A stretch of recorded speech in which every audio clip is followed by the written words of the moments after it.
Monsieur le Président, chers collègues, alors je vais commencer par cette petite remarque, c'est quand même dans l'organisation des JOP, vous avez cité beaucoup d'hommes, peu de femmes, et on peut quand même reconnaître le travail de Madame Schex, parce qu'on parle des JOP, et vous auriez pu citer la vice-présidente en handicap dans son travail, et aussi les Jeux Olympiques, c'est aussi une histoire de femmes.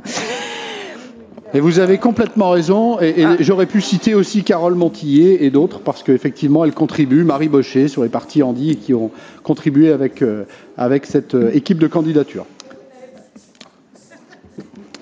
Bon.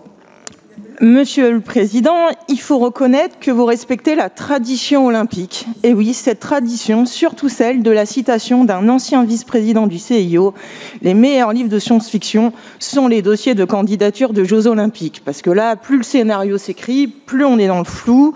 Donc, le scénario qui s'écrit un peu le plus, moi, en fait, vous me faites penser, je pense que vous faites hommage à un grand écrivain de notre région en science-fiction, Alain Damoiseau.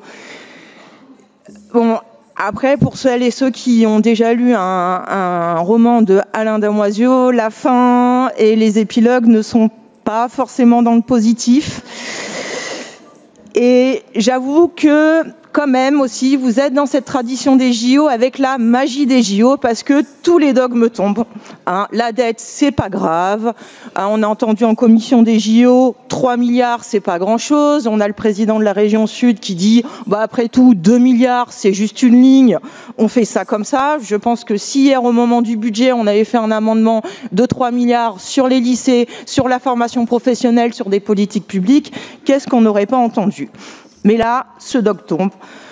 On connaît toujours pas grand-chose sur la feuille de route sur le financement de ces Jeux Olympiques et Paralympiques, alors qu'il y a beaucoup d'incertitudes sur les comptes de l'État, qu'on nous demande de faire des efforts. Les craintes, elles sont toujours là. On compare les JO d'été aux JO d'hiver, alors que les budgets ne sont pas les mêmes. On dit que tout est positif. Alors que je suis désolée, mais sur les JO de Paris, quand on parle aux restaurateurs, ils sont pas forcément très heureux, ils n'ont pas eu forcément une très bonne saison.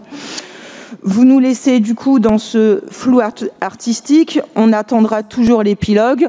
Vous pariez sur des Jeux Olympiques avec 15 jours de fête, 0 dette.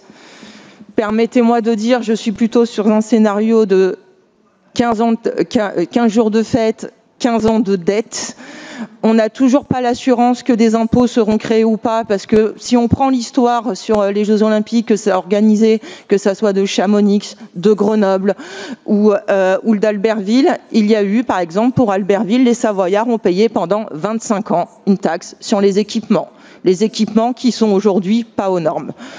Aucune feuille de route par rapport à ça, aucune précision depuis 1 an. Donc, sur notre groupe, ça sera une liberté de vote.